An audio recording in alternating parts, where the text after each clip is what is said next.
Minumlah kopi, tapi jangan pakai gula, yang luar biasa.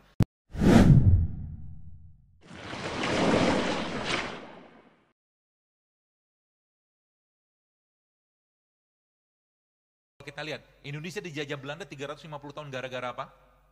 Rempah loh. Rempah itu kalau kita optimalkan, itu akan jadi obat yang luar biasa banyak manfaatnya, Pak Bu. Ya, apa saja mungkin saya coba jelaskan sedikit. Jadi mulai dari, ya, ya ada namanya turmeric, kunyit ya. Kunyit itu eh, kalau Anda campurkan sama coconut milk, santan. Santan itu sehat nggak? Sehat, asal jangan dipanaskan. Oh, yang keberapa ini? Santan itu sehat, ya.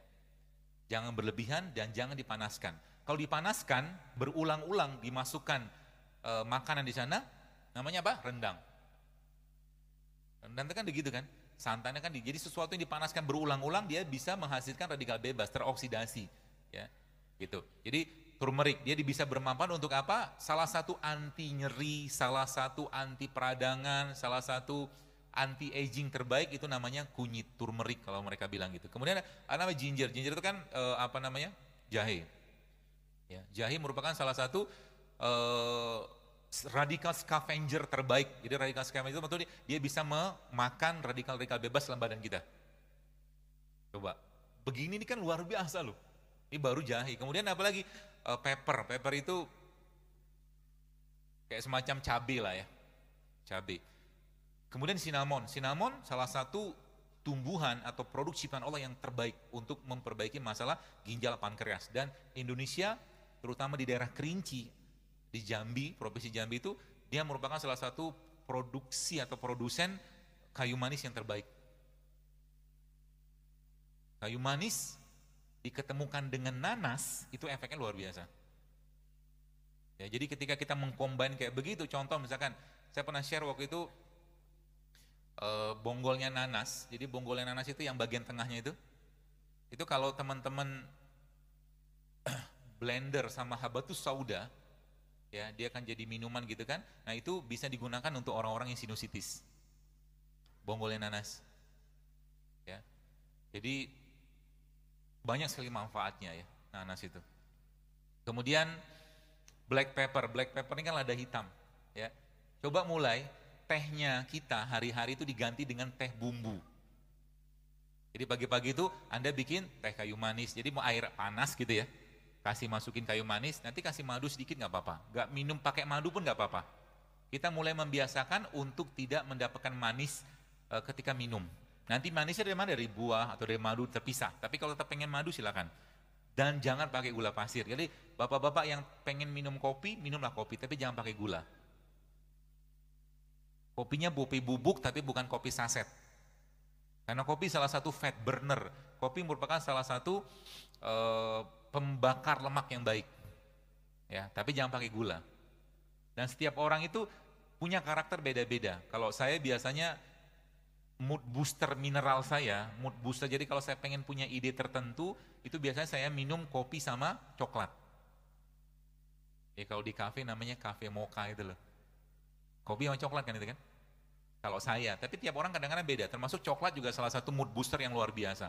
Dan di samping itu juga salah satu yang terbaik yang kita bisa konsumsi di pagi hari, ya, dan juga berperan untuk memberikan sensasi perasaan yang nyaman, namanya pisang.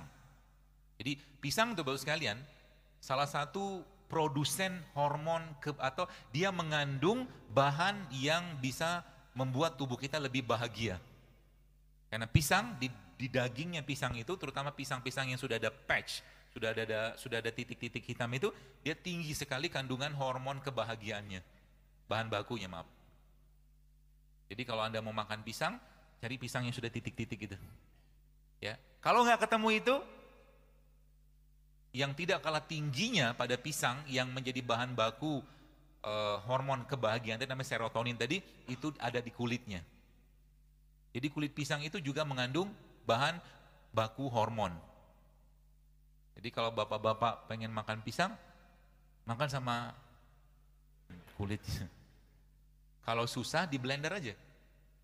Di blender, kasih kurma sedikit, jadi deh smoothies pisang. Itu nikmat sekali dibikin, kalau secara teorinya bisa bikin happy karena dia mengandung serotonin sangat tinggi.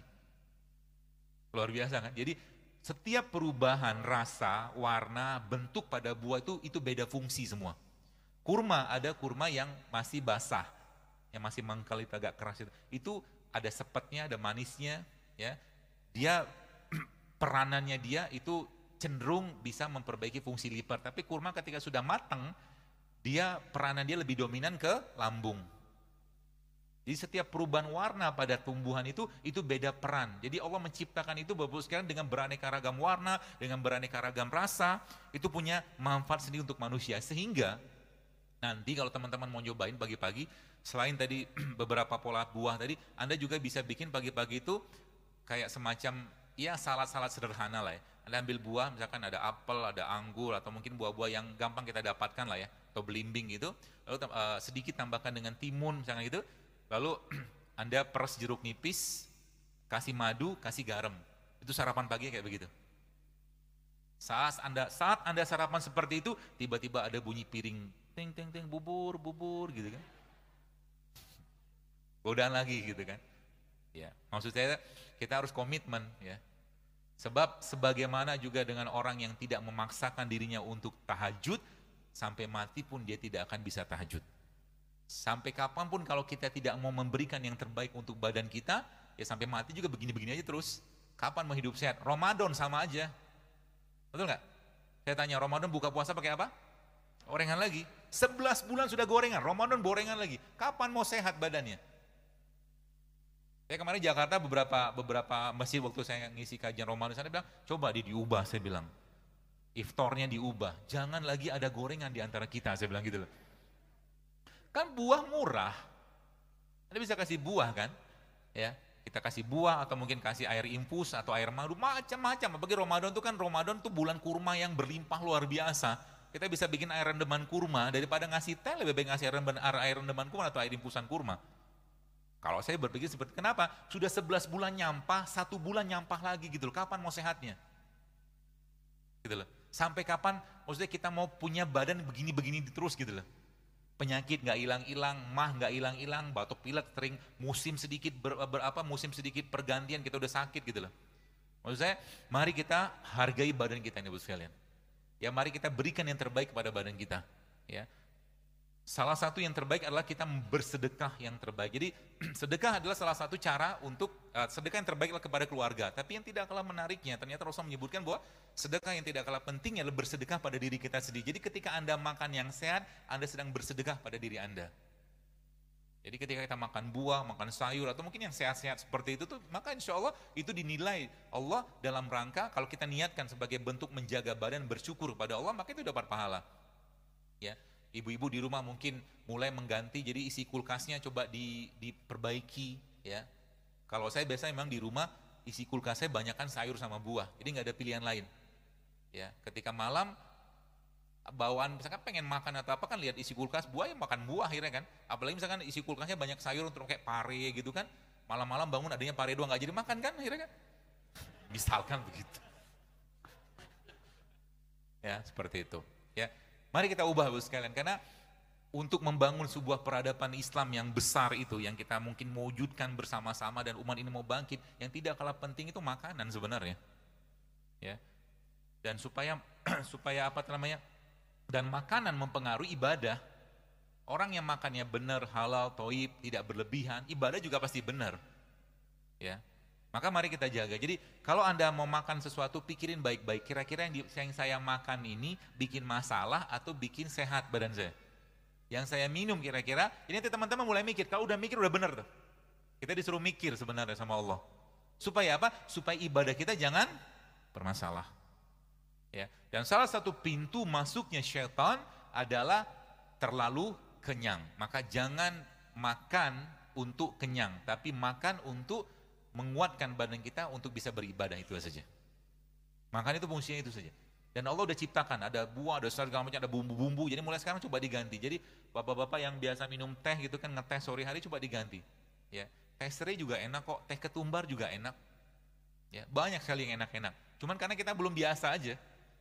Kita belum biasa aja. Ya. Jadi kalau udah biasa nanti insya Allah akan jauh lebih aman buat badan. Jadi kita udah nggak tergoda lagi gitu kan dengan hal-hal yang sifatnya bisa membuat masalah pada badan kita. Gitu.